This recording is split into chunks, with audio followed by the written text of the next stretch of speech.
Buenos días, mi nombre es Franco López, yo estudio en el Antonio José de Sucre, estación San Felipe. Y en este momento les vengo a hablar sobre las subestaciones eléctricas. De todas maneras, aquí a la izquierda va a estar la diapositiva que yo voy a estar usando para este video. Vamos a empezar primero con la introducción.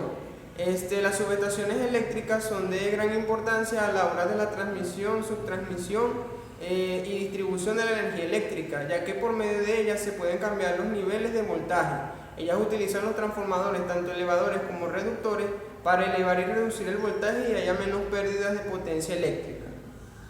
Ellas están compuestas por su elemento principal, los transformadores y bancos de condensadores. Ahora vamos a estudiar qué es una subestación eléctrica. Como dijimos en la introducción, una subestación eléctrica es una infraestructura que se encarga de regular los niveles de tensión. Ella puede elevarlos o reducirlos por medio del uso de transformadores. Si una subestación es elevadora, quiere decir que tiene transformadores elevadores de tensión. Y si una subestación es reductora, tiene transformadores reductores de tensión. Ella tiene otros elementos como las cuchillas desconectoras, los bancos de condensadores y los interruptores de potencia, que también forman parte de la estructura de la subestación. Ella por lo menos le llega el voltaje de una central eléctrica que genera el voltaje, y ella por medio de un transformador elevador aumenta los niveles de tensión. Y aquí podemos ver en el dibujo lo importante de una subestación eléctrica. Ella puede ser de maniobra, puede ser de generación, de transmisión y subtransmisión, y eso lo desarrollaremos a continuación. Las clasificaciones de las subestaciones eléctricas pueden ser por su operación, por su servicio y por su forma de construcción. Por su forma de construcción pueden ser de tipo intemperie, puede ser de tipo interior y de tipo blindado. Por su servicio pueden ser tanto primarias como secundarias. Las primarias se pueden clasificar en elevadoras, de enlace, reductoras, de maniobra y rectificadoras.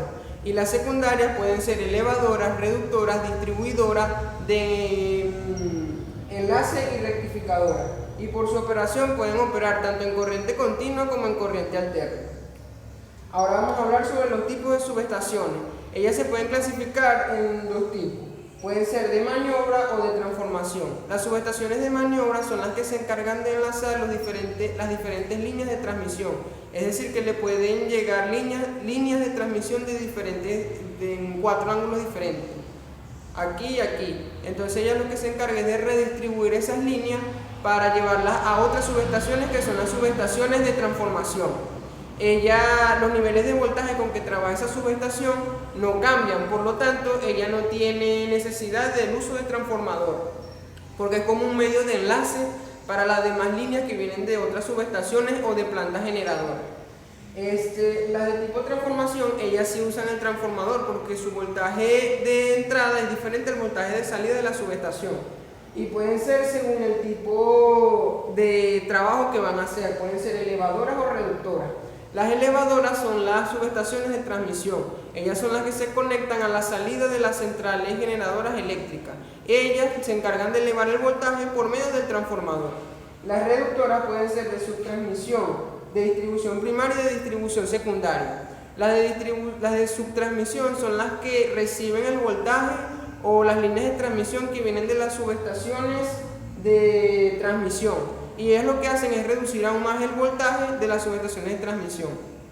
Las subestaciones primarias son las que reciben las líneas de transmisión de las subestaciones de subtransmisión y reducen aún más el voltaje. Y las subestaciones secundarias, de distribución secundaria, son las que reciben las líneas de transmisión de las subestaciones primarias, reduciendo aún más el voltaje. Ahora vamos a hablar los elementos que constituyen a una subestación eléctrica. Ella posee tanto elementos primarios como elementos secundarios. Entre los elementos primarios tenemos el transformador, que es el dispositivo principal y se encarga de cambiar los niveles de tensión que entra a la subestación. Los interruptores de potencia se encargan de interrumpir o aislar líneas eléctricas en caso de un cortocircuito o de que se amerite que no circule corriente eléctrica ahí. También se pueden denominar disyuntores de potencia. También encontramos las cuchillas fusibles, que son cuchillas desconectoras que poseen un fusible. Estas pueden aislar circuitos eléctricos y en caso de una sobreintensidad de corriente es captada por el fusible, fundiendo el hilo del fusible y desconectando la línea. Para volver a rearmarla se tiene que cambiar el fusible por uno nuevo. También están las cuchillas desconectoras. Estas no tienen fusibles y funcionan en vacío, es decir que no funcionan sin corriente eléctrica y se usan para aislar tramos de un circuito eléctrico de alta tensión. Los bancos de condensadores son usados para mejorar el factor de potencia que sale de la subestación eléctrica, ya que la mayoría de los equipos que están en la subestación son inductivos, por lo tanto tienen un factor de potencia muy bajo, y con el banco de condensadores, como ellos almacenan energía eléctrica, compensan ese factor de potencia bajo. Los restauradores son interruptores de reconexión, que es muy parecido a los interruptores de potencia. Los apartarrayos se encargan de recibir las descargas eléctricas de los rayos y que no caigan los demás equipos eléctricos como transformadores, generadores, bancos de condensadores y líneas de transmisión. Los transformadores de tipo instrumento son utilizados para la medición y eso lo vamos a ver más adelante. Y el tablero de conexión dúplex es un cajetín o un sitio específico donde se colocan los distintos elementos de medición, de protección y de control de maniobras de la subestación eléctrica. Entre los elementos secundarios podemos hablar de los cables de potencia, los cables de control, el alumbrado, la estructura, los herrajes, los equipos contra incendio, el equipo de filtración de aceite, el carrier de comunicación y el sistema de puesta a tierra. Ahora venimos a hablar sobre los disyuntores de potencia. Los disyuntores de potencia son interruptores automáticos o de potencia que se encargan de, como su nombre lo indica, de interrumpir el paso de la corriente eléctrica a través de un circuito eléctrico. La interrupción o el aislamiento de un circuito eléctrico puede ser de dos formas. Puede ser con carga o con corriente en cortocircuito, que ahí vendría siendo un interruptor de potencia, o cuando se quiere seccionar una parte pero sin carga en ella, es decir, en vacío. Ahí ya se denominaría seccionadores. Eso lo vamos a ver más adelante. Entre los tipos de disyuntores de potencia podemos hablar de tipo aceite, de aire, de hexafluoruro de azufre, de vacío. Los aceites pueden dividirse en pequeño volumen de aceite y en gran volumen de aceite. Los de gran volumen de aceite son los que tenemos aquí, en la figura que tenemos aquí. Ellos están compuestos de tanque o recipiente, de las boquillas o contactos fijos, de los conectores, del vástago y de los contactos móviles. Y el aceite de refrigeración. ¿Qué es lo que sucede? Cuando hay un cortocircuito o hay una sobreintensidad de corriente o se quiere interrumpir el circuito eléctrico, ¿qué es lo que pasa? Los contactos móviles se mueven hacia abajo. Por lo menos aquí están los contactos fijos y estos son los contactos móviles. Cuando se quiere interrumpir la corriente eléctrica, los contactos móviles bajan. Entonces, como están bajando, se genera un arco eléctrico por corriente transitoria, porque el cambio del circuito eléctrico de abierto a cerrado genera una corriente transitoria. Esa corriente transitoria genera un arco eléctrico, que de los interruptores con gran volumen de aceite, ese arco eléctrico se extingue por medio del aceite que está entre los contactos. Entonces el aceite entra y extingue el arco eléctrico, pero se producen gases. Esos gases escapan para que no se almacenen y no explote el interruptor por medio de una cámara de extracción y se van al ambiente. Ese es más que todo el funcionamiento de los interruptores de gran volumen de aceite. El de pequeño volumen de aceite es parecido al de gran volumen de aceite, pero la cámara o tanque de aceite es más pequeña que los anteriores y el funcionamiento es el mismo. Los contactos móviles se mueven, se separan de los contactos fijos, eso genera una corriente transitoria, esa separación, esa corriente transitoria genera un arco eléctrico que es extinguido por el aceite y eso produce gases y salen por la cámara de extracción y ahí se interrumpe el circuito eléctrico. Ahora venimos a hablar sobre los disyuntores de aire. Los disyuntores de aire, el mecanismo de extinción del arco eléctrico es por medio de aire comprimido. Entonces, ¿qué es lo que va a pasar? Los contactos móviles se van a cerrar, los contactos móviles se van a abrir, pero en vez de extinguirlo por medio de aceite, tienen una boquilla por donde entra el aire comprimido y ese aire es el que se va a encargar de extinguir el arco eléctrico. Son más seguros que los de volumen de aceite porque no generan gases y es muy difícil que explote. Los de vacío, ellos usan cámaras de vacío. El vacío es la nada, pues ahí no hay electrones, no hay materia. Entonces, cuando se produce el arco eléctrico, entra en la cámara de vacío. Entonces, se extingue por completo el arco eléctrico, porque ahí no hay materia, no hay electrones, no hay nada. Se extingue el arco eléctrico. Y están los disyuntores de hexafluoruro de aceite que utilizan hexafluoruro de aceite para extinguir el arco eléctrico. Ahora vamos a hablar sobre los seccionadores de potencia. Los seccionadores son dispositivos que se encargan de desconectar o aislar de manera visible un circuito eléctrico. Ellos tienen que funcionar obligatoriamente en vacío. ¿Por qué? Porque ellos no cuentan con mecanismos de supresión de arco eléctrico, como si cuentan los interruptores de aceite, de aire, de vacío y los de hexafluoruro de aceite, que ese es un mecanismo de interrupción. Los seccionadores no cuentan con ello, por lo tanto, si se interrumpe un circuito con corriente eléctrica con los seccionadores de potencia, el arco eléctrico va a dañar a este dispositivo. Estos son muy utilizados para aislar líneas eléctricas para su mantenimiento o por alguna falla y conmuta de una línea a otra. ¿Para qué? Para que cuando se seccione en la parte que se va a reparar, conmute a una línea que está en funcionamiento y se pueda mantener el suministro de energía eléctrica a la ciudad o al estado que se va a llegar. Y esa parte se va a hacer un mantenimiento que se puede tocar tranquilamente porque no hay voltaje en él. Los seccionadores pueden ser de tipos monopolares, que son un seccionador, seccionadores monofásicos, es de tipo tándem y se utilizan para tensiones de entre 15 a 36 kilovolts. Están los seccionadores de puesta a tierra, que son los denominados tripolares. Estos son los que se usan en las líneas de transmisión y pueden ser de accionamiento horizontal, vertical o longitudinal.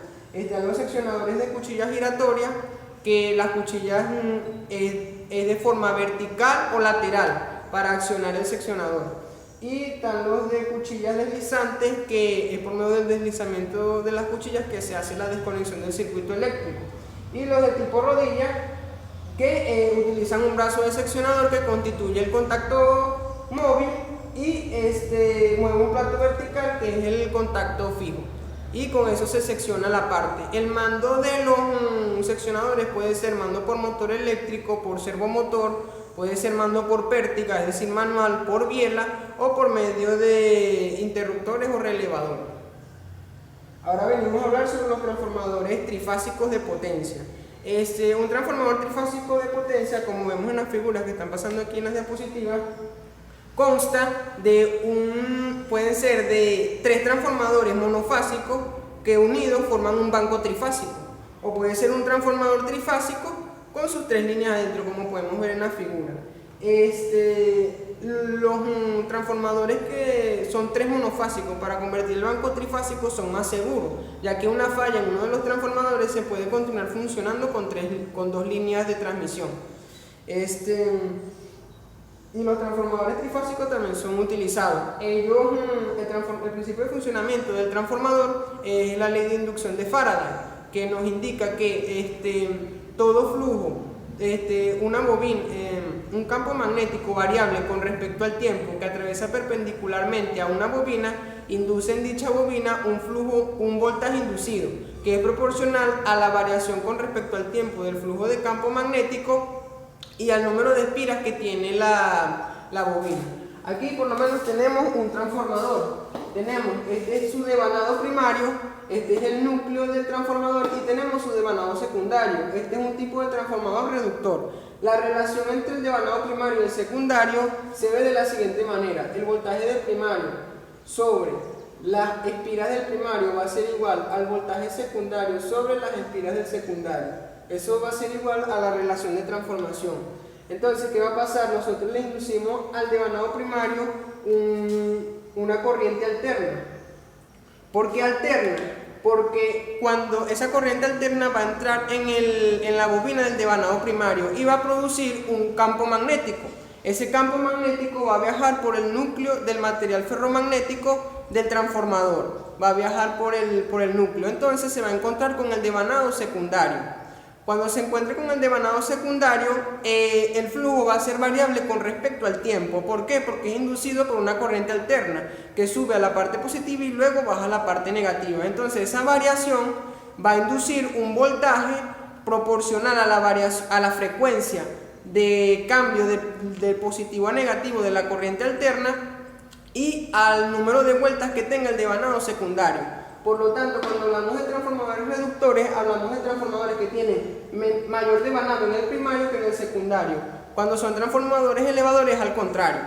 Ellos no funcionan con corriente directa porque la corriente directa no produce un flujo de campo magnético variable con respecto al tiempo, ya que siempre sigue una parte positiva o una parte negativa.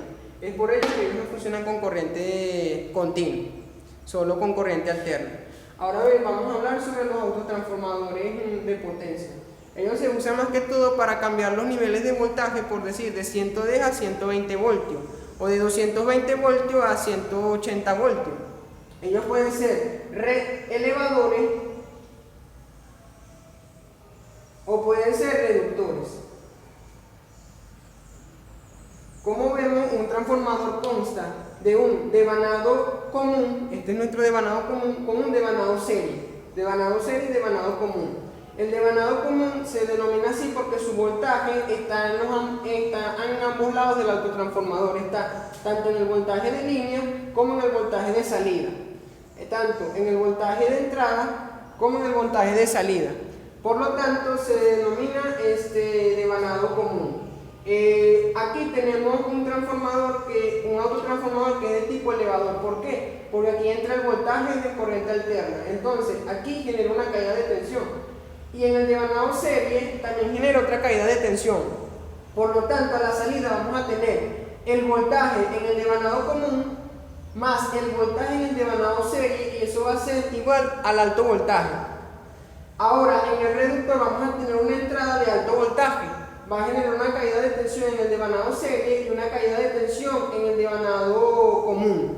Pero entonces aquí están colocados, aquí están conectados todos devanados de tipo diferencial, aquí están en forma aditiva. Entonces el voltaje en el devanado serie se va a restar con el voltaje en el devanado común. Por lo tanto, a la salida vamos a tener el voltaje en el devanado común. Y esto es más que todo el funcionamiento de los autotransformadores. Ellos se usan mucho a la hora de cambiar pequeños niveles de voltaje que los transformadores no pueden hacer. Aquí tenemos los autotransformadores. Otra cosa es que los transformadores se pueden conectar tanto en los transformadores trifásicos, en estrella-estrella, en estrella-triángulo, en triángulo-estrella o delta-delta. Ahora vamos a hablar sobre las barras colectoras. Ellas son un conjunto de barras que se encargan de mantener la conexión en una subestación eléctrica entre los diferentes equipos, como transformadores, bancos de condensadores, seccionadores y los postes. Ellas están compuestas por aisladores, por el cable conductor, por los herrajes, por el cable de guarda y más que todo ese es su funcionamiento. Ellas pueden ser de tipo conductor, que son formas de alambre helicoidal trenzado, y ellos se encargan de conectar los diferentes equipos, como dijimos anteriormente. Pueden ser de tipo tubo, es decir, tubulares o soleras, que son usados en grandes cantidades de voltaje. Ahora vamos a hablar sobre los instrumentos de medición. Ellos son los que se encargan de medir el voltaje y la corriente en una subestación eléctrica. Los instrumentos de medición principales son los transformadores de instrumento.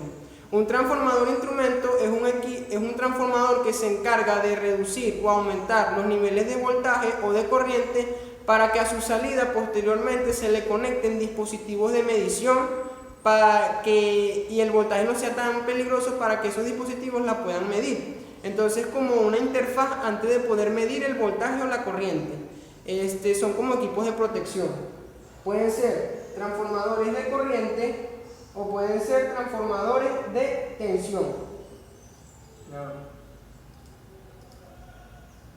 Pueden ser transformadores de corriente o pueden ser transformadores de tensión.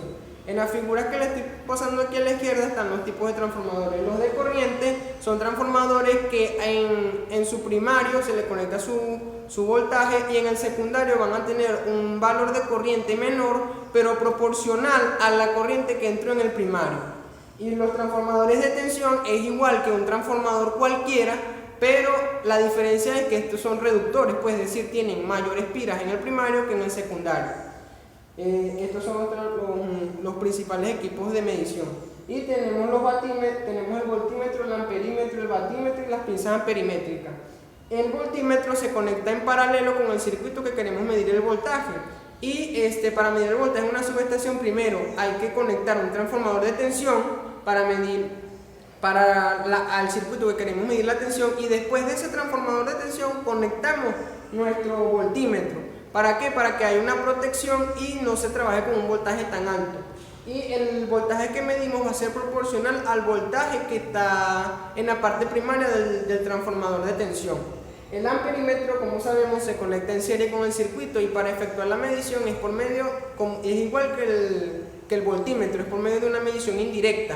Entonces, ¿qué es lo que va a pasar? Nosotros vamos a conectar primero el transformador de corriente, y en serie vamos a conectar el amperímetro para medir la corriente eléctrica. El batímetro se conecta tanto en serie como en paralelo para medir el voltaje y la corriente, y posteriormente hacer el cálculo de la multiplicación entre el voltaje y corriente y obtener la tensión. Esto se hace también por medio de transformadores de tensión como por transformadores de corriente, para efectuar una medición indirecta. Las pinzas amperimétricas se pueden usar con transformadores o sin transformadores, porque ellas no tenemos el inconveniente de abrir el circuito, sino que con medio de las pinzas hay sensores que detectan el flujo de los electrones. Entonces la velocidad del flujo de los electrones es detectada por la pinza, y ahí nos va a sacar la intensidad de corriente que está circulando por esa línea. Ahora vamos a hablar sobre los pararrayos. Los pararrayos son un equipo muy importante en las subestaciones eléctricas, ya que ellos se encargan de llevar las cargas atmosféricas a tierra. Es decir, cuando se está generando cuando hay una tormenta eléctrica, se genera una diferencia de voltaje entre las nubes y la tierra. Entonces, esa diferencia de voltaje genera el rayo. El rayo es como por decir la corriente eléctrica. Y el conductor va a ser el aire. El rayo va a ir bajando hacia la tierra para estrellarse con la tierra, y va a ir penetrando el aislante que va a ser el aire, y va a caer a la tierra. Entonces, ¿qué es lo que hace el pararrayo? Por medio de la punta genera también un campo eléctrico, porque si está cerca de la zona, el campo eléctrico de la tierra que está con la nube va a generar un campo eléctrico también en la punta del rayo, en la punta del pararrayo. Entonces esa punta va a ir de forma ascendente, va a generar un líder ascendente, y el rayo va a venir de forma descendente. Entonces va a haber un momento en que la atracción que mandó el pararrayo que es de forma ascendente, se va a enlazar con el rayo que está cayendo. Entonces el rayo va a ir directamente a la punta del pararrayo, que es la punta captadora. Entonces cuando el rayo cae ahí en la punta del pararrayo, genera una sobreintensidad de corriente eléctrica.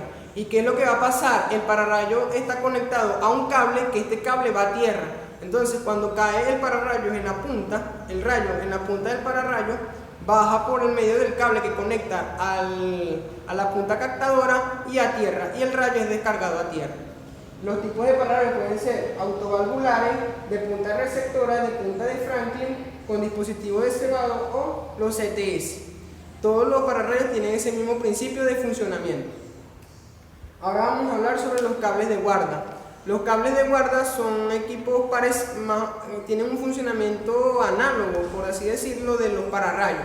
Ellos se encargan de proteger a las líneas de transmisión y a las subestaciones eléctricas de sobreintensidades de corriente que se producen en el mismo funcionamiento del circuito eléctrico, o por medio de sobreintensidades de corriente generadas por descargas atmosféricas.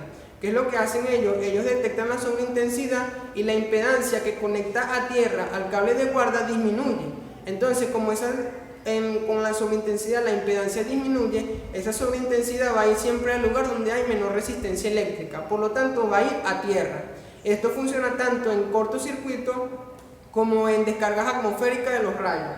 Y los cables de tierra tienen las siguientes funciones: proteger las líneas aéreas de descargas atmosféricas, es decir, reducir reducir la tensión inducida, proteger a los conductores de fase y también reducir el efecto de la corriente eléctrica de cortocircuito. ¿Por qué? Porque ellos descargan eso a tierra y no es descargado en los equipos eléctricos. Bueno amigos, entonces entre las conclusiones que podemos hablar es que las subestaciones son una instalación de gran importancia, ya que ellas se encargan de elevar y reducir los niveles de voltaje y reduciendo las pérdidas por efecto Joule y aumentando los niveles de transmisión de potencia que llegan a nuestros hogares. Vimos que el transformador es el equipo principal de una subestación eléctrica, ya que él se encarga de regular los niveles de tensión, si altos o bajos, para la transmisión o distribución. También vimos que los autotransformadores son equipos muy importantes para cambiar de pequeños valores los niveles de voltaje, por decir de 110 voltios a 120 voltios, y sin necesidad de usar un transformador con otro desvanado casi igual. Vimos que los transformadores utilizan la ley de Faraday y que el voltaje inducido en el secundario es proporcional al número de vueltas por el cambio con respecto al tiempo del flujo de campo magnético, como lo vimos en las figuras también. Y bueno amigos, eso fue todo por hoy y gracias. Espero que les haya gustado el video.